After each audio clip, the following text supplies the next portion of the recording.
Zoti qoftë me ju. Leximi i Ungjillit shënt sipas Mateut. Atëherë shpirti i hyjit e çoi Jezusin në shkreti që ta tundoi djalli. Dhe pasi agjeroi 40 ditë e 40 net, në fund u urit. Atëherë ju afrua tunduesi dhe i tha, nëse je mirë i hyjit, urdhëro që këta gur të shndrohen bukë. Por Jezusi përgjigji, shkrimi i shenjtë thotë, njeriu nuk jeton vetëm prej buke, por prej çdo fjale që del nga goja e hyjit. Atëherë djalli e mori dhe e çoi në qytetin e shenjtë, e vuri në majë të tempullit dhe i tha, nëse je biri i hyjit, hidhu poshtë, sepse shkrimi i shenjtë thotë, për ty hyjini do të urdhroj engjëjve të vet, dhe ata do të mbajnë para tuash që këmba jote të mos vritet në ndonjë gur. Jezusi i përgjigji, por se shkrimi i shenjtë thotë edhe, mos e sprovo Zotin hyjin tënd. Djalli e çoi sërish në një mal shumë të lartë, ja dëftoi gjitha mbretëritë e kësaj bote dhe madhërinë e tyre e i tha, gjitha këto do të jap nëse bie përmbys para meje e më adhuron. Atëherë Jezusi tha, iko djallë, sepse shkrimi i shenjtë thotë, adhuro Zotin hyjin tënd dhe shërbej vetëm atij. Atëherë djalli e la dhe ja u afruan engjëjt dhe i shërbenin. Fjala e Zotit. Të dashur vëllezër dhe motra, kreshma fillon në shkretëtir, jo në zhurmë, jo në lavdi, po në heshtje, në uri, në përballje. Ungjilli i Sotëm na çon në zemër të kësaj përballje, kësaj betejë, që ne e quajmë tundimet e Jezusit. Në fillim e shohim dy kopshte si dy zgjedhje. Zimi i parë e pa Edeni, kopshti i Edenit. Gjithçka është dhuratë. Zoti ju jep njerëzve të parë kopshtin me shiju. Por njeriu zgjedh mos me besu, se është i lirë. Mund me thonë po, mund me thonë jo. Po nuk shes kishte me qenë liri. Dhe dyshimi hyn si një fjalë vogël, a thua vërtet? Edhe nga kjo pastaj lind mosbindja, mosdëgjesa. Në Ungjil kemi një skenë tjetër, jo kopsht, po shkretim. Jo bollëg, por uri. Adami i parë, muj me thonë kështu bie mes pemëve, Adami i ri, Krishti, qëndron mes gurve. Aty, ku i pari thot po, i thot tundimit, Jezus i thot jo. E Shën Pali në letrën drejtuar Romakëve e përmbledh përmes një njeriu ka hym katin botë, e përmes njërit erdhi hiri, shpëtimi. Natën e Pashkëve zakonisht kur këndohet himni famshëm, thuhet e çun këtë mister o Felix culpa, o fajelu.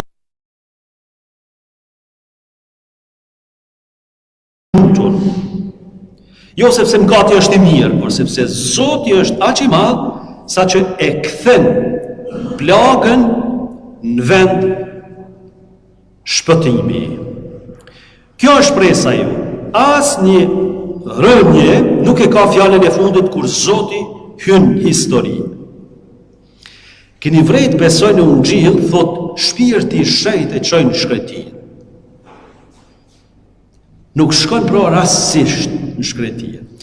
Para se me fillu misionin, Jezu Krishti përballet me sprova, me tundime. Edhe ne, pas pagzimit ton, pas çdo vendimi për me ndjek Krishtin, hym në shkretë të tjera. Besoj se secili prej jush prej kohën kohë paktën e ka vrejt këto se është një lloj betejë, një lloj konfrontimi. E Kreshma është pikërisht kjo, një kohë provimi, jo për më na rëzu, por për më na forcu. Tjetër është që mendojmë nga njerë që a mos është kjo vërtet po më shkatërru mu, por jo, dashur vëllezër e motra, të ndihmet e Jezusit e keni vrejt se si e prekin në thelb. Nëse je biri hyjt, nëse edhe ne të ndohemi bashkë në thelb, në identitetin tonë, vërtet je biri Zotit? Pse e vujtje? Pse kufizime? Pse unimet e të në Zot? Pse kryqi? E shohim të ndimi i parë është buka. Jezusi është i uritur, djalli thot, kthej në bukë. Çfarë të keqe ka buka? Asgjë. Por të ndimi është këtu, me përdor dhuratën e Zotit për vete, pa besim, pa pritje, pa atin. E Jezusi thot, nuk jeton njeriu vetëm prej buke. Sa herë edhe ne ballafaqohemi me këtë tundim, apo jo?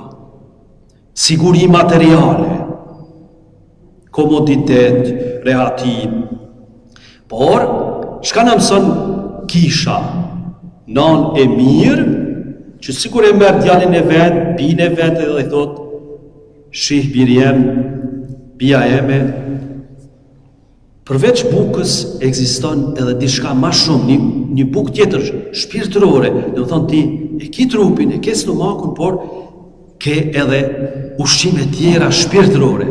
Zemra është më e thellë se stomaku. Mund të jesh i ngopur, por prapë se prapë bosh, i zbrast. Ne dim shumë raste, mund të jesh i varfër, por në pace. E Kreshma na mëson me agjëru, pikërisht për me kujtu këto. Buka është e nevojshme, por nuk mjafton.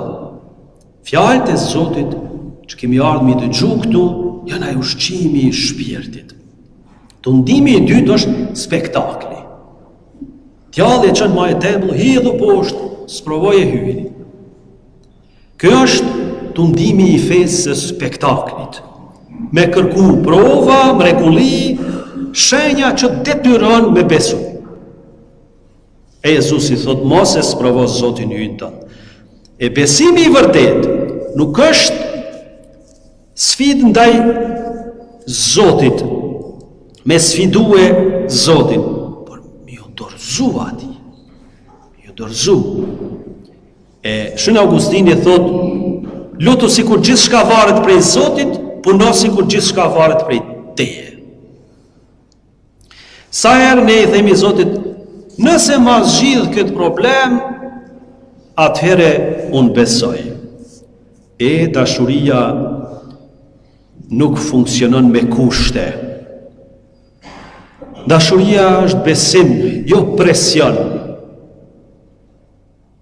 Tundimi i tretë e kemi pushtetin. Në fund, bie maska, djalli i ofron gjitha mbretërit e botës pa kryq, pa vujtje. Vetëm një akt adhurimi. Sa aktual është ky tundim. Me arrit sukses, pushtet, ndikim edhe duke bën kompromise me ndërgjegje.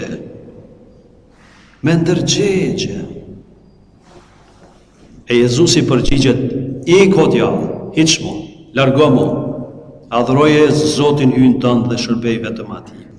Nuk mundemi njëkohësisht me adhuru Zotin edhe idhuj. Nuk mundemi. Mund të kemi shumë gjana, por nëse zemra jonë nuk i përket Zotit, e kemi humbur thelbin.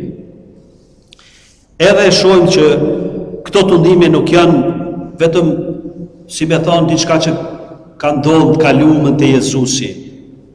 Dhe nuk janë vetëm simbolike, por e përmbledhin gjithë jetën e Jezu Krishtit. Mos të harrojmë se Jezu Krishti i ka shumësu bukët, por i ka shumësu për tjerët. jo për veten, që të kam unë, por i ka shumëzue. Na kujtohet ai rasti atje. Refuzojmë rregullit spektakolare me një vend kur i kanë kërkuar. Jo, ka thonë. Domethënë, ai ka pas këtë mundësi për lavdi personale, por jo. Edhe e ka refuzuar mu bë mbret sipas logjikës së botës. Në Getseman, le të na kujtohet, jo vullneti im, por vullneti yt le të bëhet. Edhe në kryq ja ka dorëzuar shpirtin durët e Atit. Pra, Jezu Krishti e shohim që ka kalu sprovën e Adamit, tundimin e Adamit. Adami nuk e ka kalu. E kështu, me Jezu Krishtin hapet një rrugë e re. Çka do thot kjo për ne? Me pranu shkretin tonë. Mos me ikë për e shkretis. Ato momentet e thatësis, shpirtit. Pse? Sepse aty flet Zoti ma qartë. Aty i njeh edhe dobësitë e tua që nga njerë atë merrojnë. E dyta, me dallu tundimin në maskën e smirës. Tundimi e keqja vjen me një maskë që sa e mirë është, një lloj ngashnimi, por që e ka qëllimin barkun, ëndjen, jo lumturinë. Shumë bin këtë gracë, këtë tundim. E treta të shemi me fjalën e Zotit. Jezusi përgjigjet me shkrimin shenjtë.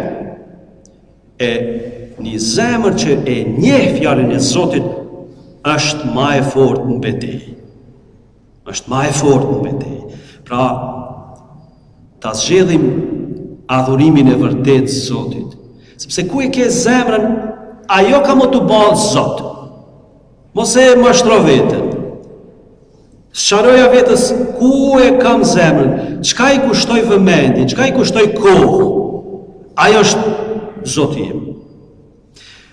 Vëllezër e motra, kreshma nuk është thjesht kohë mi kujtu sakrificat, por mi thon Zotit po, por do gjana mi thon edhe jo. Besimi ka.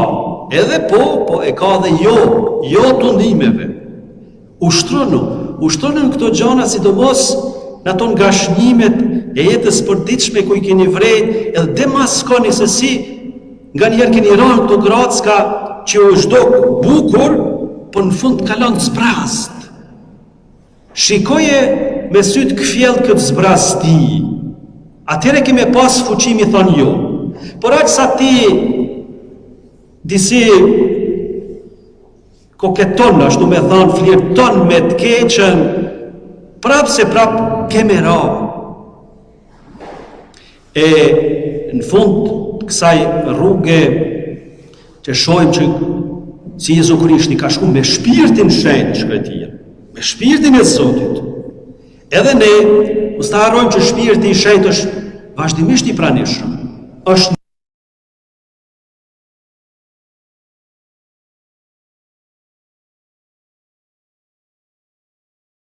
dy, e në fund kësaj rruge nuk është veç kryqi, është ringjallja.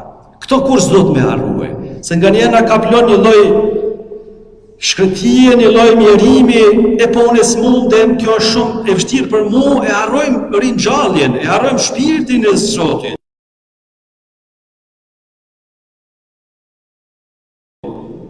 Edhe kjo, nëse të vinë kësi mendimesh, merri si tundime, se je shumë i preokupu me vetë-vetën, me egoizmin tonë, unë s'mundem unë, por nuk mundesh ti. Tu është shpirti i Zotit. Edhe le të jetë edhe ky një rast për me pa hapa të mëdha në jetën shpirtërore e Zotit që e ka kthy fajin e parë në bekim, mundet me kthy edhe çdo betejë tonën në fitoren e hirit e mëshirës së Tij. Amen. Qof levdue Jezu Krishti.